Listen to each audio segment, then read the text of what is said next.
my beautiful book besties. Welcome back, or welcome if you are new here. My name is Liv, and today we're going to be talking about my summer reading list.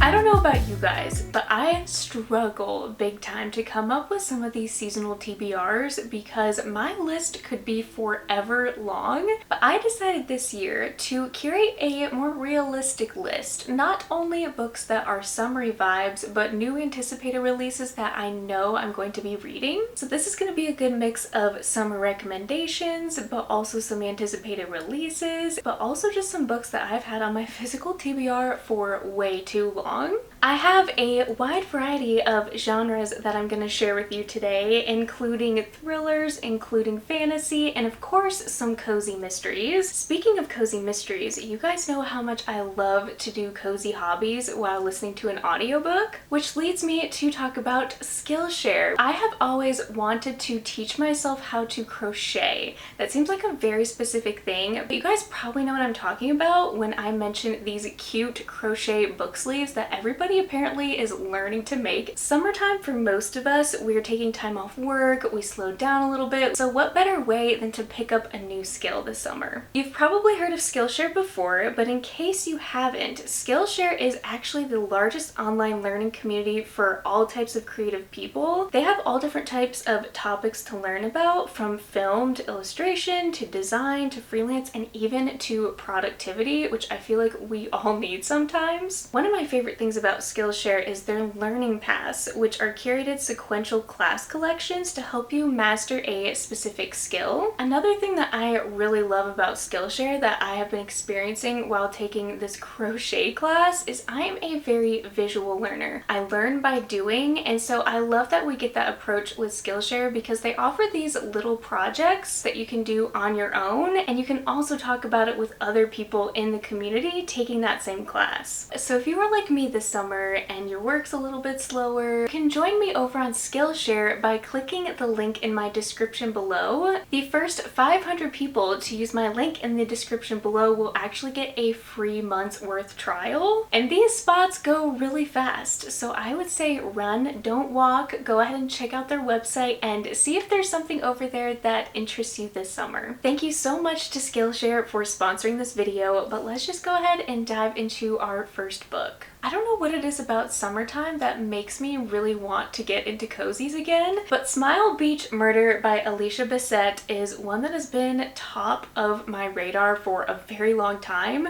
Honestly, it looks like I even started it last year because there's a bookmark at the 90-page mark, but I do want to give this one a second chance, and we already have, I think, 3 books out in the series. Halle Paget, a former reporter turned bookshop clerk in the Outer Banks who is pulled into a deadly web of secrets when a mysterious fall at a lighthouse echoes a tragedy from her past. I live very close to Outer Banks. I also am a huge fan of the show. I feel like I'm just gonna be able to picture this area so vividly, and there's also a bookshop, which is perfect. I'm already curious how there's gonna be some sort of like mysterious tie to our main character. I always love when cozy mysteries go a little bit deeper, so I am very enthusiastic about finally getting to this one this summer. Last year, I really loved and enjoyed getting into this series. The first one is called Live and Let Chai, but the second one is called Tide and Punishment, and it is about a little tea shop that is set on the coast in North Carolina, I believe. Our main character runs this tea shop with her great aunt, if I'm remembering correctly, and I think I gave the first one close to 5 stars. I did not see the end coming. The writing was great.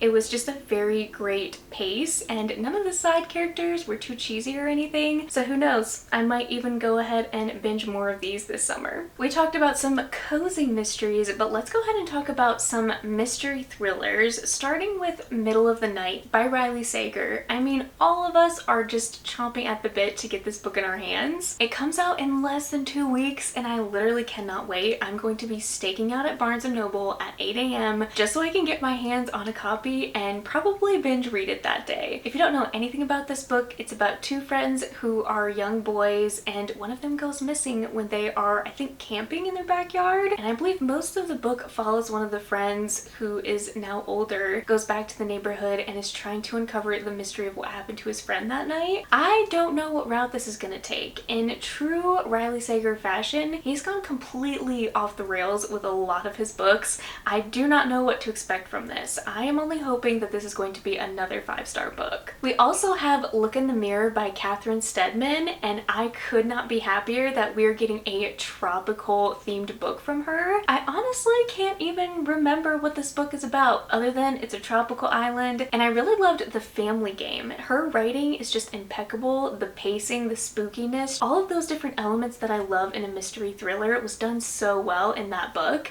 and so I'm extra excited to read this one, but this is definitely high on my priority list. Another newer book that just came out is The Last Murder at the End of the World by Stuart Turton. This is going to be my first Stuart Turton book, and I read the prologue and I'm already very intrigued. From what I'm hearing from other people, this is giving very sci-fi Lost vibes, and I love Lost. Like, this is around the time of year where I will start rewatching that show because I love it so much. We basically have a few villagers left on this island where they basically have to save the world and keep humans from going extinct. So I don't know what that means. I have the audio. I'm hoping to really love this one because I have 2 of his other books. I also have an oldie, The Night Swim by Megan Goldin. I have read one of her other books, but this one seems to be her most popular, and I think this follows a podcaster that is trying to unravel the mystery of what's going on in this town. But the podcast element definitely sold me on this one. I feel like this is going to be very summer vibes. I don't know where this exactly takes place. I'm assuming on the coast somewhere.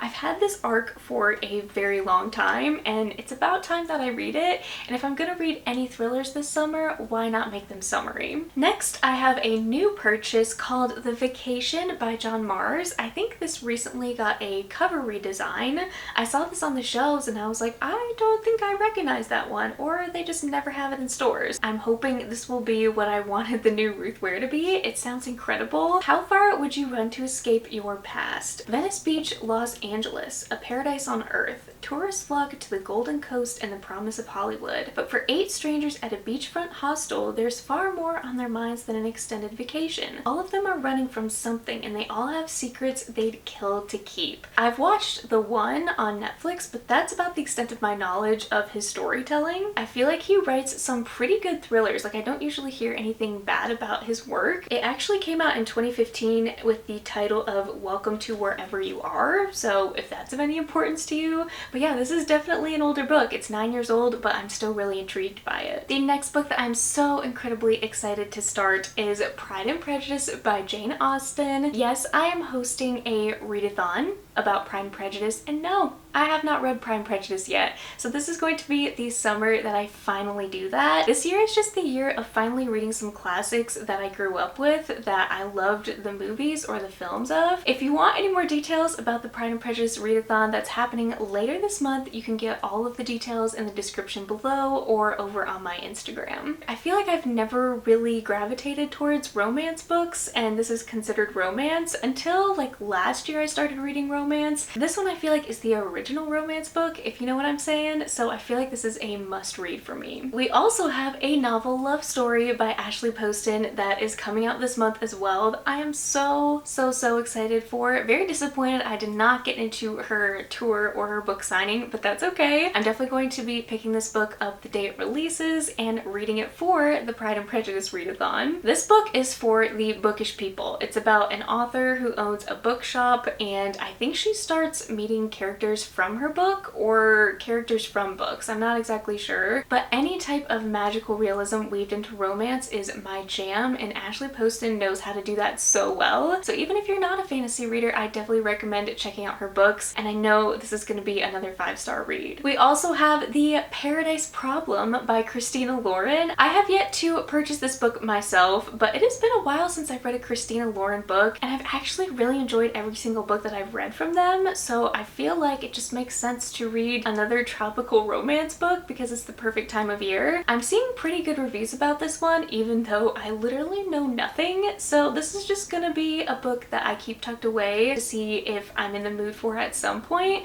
But I really do like Christina Lauren, so I had to put this one on my list. Next, we have The Summer of Yes that comes out in July by Courtney Walsh. I'm so excited that we're getting another book by her that isn't necessarily romance specific. This one is about Kelsey, who is like most of us. She's an introvert and she stays very happy in her comfortable places. She doesn't go out a lot. She basically just thrives off routine like most of us do. But unfortunately, she has a near-death experience where she's in a tragic accident, and in the hospital she meets another woman who I believe is dying of kidney failure. She is just such an inspiration to Kelsey, talking about how life is just too short and you really just have to take advantage of your life now. So this makes Kelsey go on a long list of doing all these things that she wants to do and not waiting in life. And I feel like that is going to be a great message for a lot of us. I think this is just going to be a really fun summer read. I think she even goes like on a road trip at some point. Maybe there will be a little bit of romance sprinkled in there, but I cannot wait to find out. I also have This Summer Will Be Different by Carley Fortune, and as you can tell, I have a bookmark in here because I'm currently reading it, so I am putting it on this list. I feel like Carley Fortune's books, since they always come out in summer, she is like the author of the summer, and this year is no different. I skipped last year's Meet Me at the Lake because I just wasn't interested in some of the tropes with that one, but this one is absolutely incredible. There's a lot of spice, but the story, the underlying story to this is just incredible. I forgot how good and atmospheric her writing is, and I've just been enjoying this one so much. One girl starts falling in love with her best friend's brother, but does not tell the best friend, of course, so I don't know, there's a little bit of miscommunication there, which isn't my favorite, but the way it's done in this story, I love. Absolutely love. This is just the perfect Prince Edward Island summer book. Lots of Anne of Green Gables references, and I am enjoying every single second. I also have The Royals Next Door, which I am putting on my TBR again this summer. It says, an ordinary summer goes royally awry when a prince and princess move next door, bringing their handsome bodyguard with them. Piper Evans is an elementary school teacher, so she's out of school for the summer. So this prince and princess are moving in next door, and of course she's spying on them, and there's some sort of other drama that happens. But I've heard really good reviews about this one. It sounds really cute and summery. I'm very excited to see what all goes down in this book. Another book that has gotten tons of good reviews, but I've been waiting for the paperback. I don't know why it's taking so long to get the paperback of this book, but that is Remarkably Bright Creatures. The only thing I know about this book that intrigues me is that it is from the viewpoint of an octopus. I don't know if it's set at an aquarium. I don't know what the story is. I'm pretty much planning to go into this one completely blind, and I want to keep it that way because I've seen a lot of people say that they were hesitant about this one, but when they just enjoyed the ride, it ended up being 5 stars for them. Going into our fantasy here, we have The Lost Story that's coming out very, very soon by Meg Shaffer. I am so excited. The Wishing Game was on my top 5 favorites of last year, and the fact that we're getting another book from her super soon, I just cannot comprehend it. This one is supposedly like Narnia and possibly Peter Pan wrapped into one, and if anything is close to Narnia, I am totally there. There's some type of magical closet, I believe. Her writing is just so magical. Her messages are just so impactful, and I feel like everyone needs to read her books. The next book that just came out recently that definitely is not summery, it looks more fall, and I debated saving it for fall, but my friend Kendall is doing this for her book club, is Dreadful by Caitlin Rozakis. This book is beautiful, might I say. I am so excited to get into this. It is actually a cozy fantasy, which I have not read in quite some time. The humor in this book, I'm already getting Legends and Lattes vibes, and maybe even Assistant to the Villain or Princess Bride potentially. So even though this book is giving off more fall vibes, I am really interested in this one. I would love to be one of the first people that reads this and just loves it so much that I will not shut up about it. I think there's also vampires because I'm seeing garlic on the cover, so I have no clue what I'm getting into with this one, but I am going to fully enjoy the ride. Next, I have a book that must be read this summer. I have put this on years worth of summer TBRs, and I don't know what my problem is because this book is supposed to be phenomenal. That is Into the Drowning Deep by Myra Grant. It's about this sister who goes missing, I think think, in the Marianas Trench. So the other sister is going to find her and see what happened to her. And there's also supposed to be like killer mermaids. I think this one is supposed to be a little bit more like sci-fi. I think this one's supposed to be a little bit more horror, which honestly terrifies me, but I have heard nothing but great reviews about this. A claustrophobic deep sea terror tale that will leave readers glad to be safely on dry land. If that doesn't convince you to want to pick this up during summer, I honestly don't know what does. Next is a continuation of a series that I read last year, which was Daughter of the Pirate King. This one is number 2, Daughter of the Siren Queen, and I loved the first one. It was so reminiscent of Pirates of the Caribbean. We had treasure hunting, we had a romance, but like, think about Jack Sparrow's daughter. That's exactly who it felt like we were following as the main character. I know this is just gonna be a really easy, fun, wild time, and I don't know, I'm always wanting to rewatch Pirates of the Caribbean during the summer, so I might just have to do that alongside reading this. Speaking of Pirates of the Caribbean, I have All the Stars and Teeth by Adeline Grace. This one is about a princess on an island who has to team up with this pirate to somehow destroy this new magic that's on the rise. I just know that I loved Belladonna. Her writing is impeccable and I will literally read anything she writes. I think this is a series or a duology, I believe. I'm hoping to finally get into this one because I've had it for 4 years now, but I think reading Belladonna is finally that kick that I finally need. And again, speaking about pirates, I bought The Night Weaver last year by R.M. Gray because I was seeing a lot of people compare it to Pirates of the Caribbean. We love a good revenge story, especially when it's about a pirate, but I'm also confused as to why she's never stepped foot on land. Is she a mermaid? Does she fall in love with a pirate? I've been waiting for a bigger publisher to pick this one up to see if we get an audio for it. I have not seen that happen yet,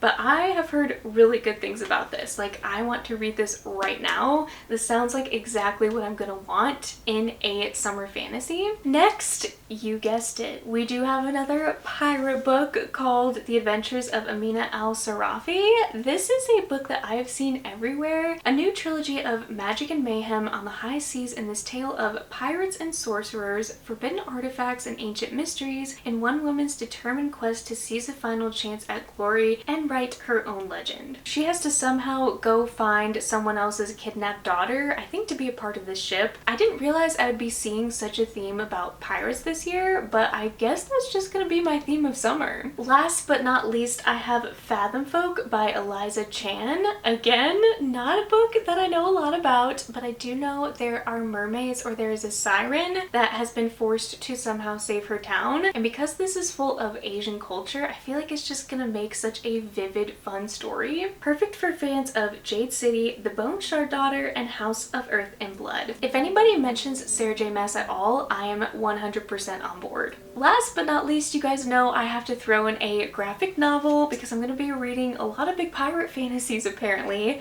We have Plain Jane and the Mermaid by Vera Brosgol. I have read Be Prepared by her and it was incredible. It was the perfect summer campy vibe. Jane is incredibly plain. Everyone says so. Her parents, the villagers, and her horrible cousin who kicks her out of her own house. Determined to get some semblance of independence, Jane prepares to propose to the princely Peter, who might just say yes to get away from his father. It's a good plan, or it would have been if he wasn't kidnapped by a mermaid. Obviously we're gonna get some mermaids in here, but I do know we're gonna have another deeper topic explored, which is body image, and I'm very interested to see how this is handled in a middle grade graphic novel. Well, my friends, that is quite a summer list for me. I don't know how much I will stick to it, but I'm really gonna try hard, especially some of those fantasy books that have been on my radar and even my physical TBR for years now. I'm just ready to read them. I know I'm gonna love them. I've held on to them, and this is the year I am finally going to get to some of those. Thank you all so much for watching this video, and especially thank you to Skillshare for sponsoring this video. Like I said, check out the description below. I love you guys so much, and I will see you in my next video.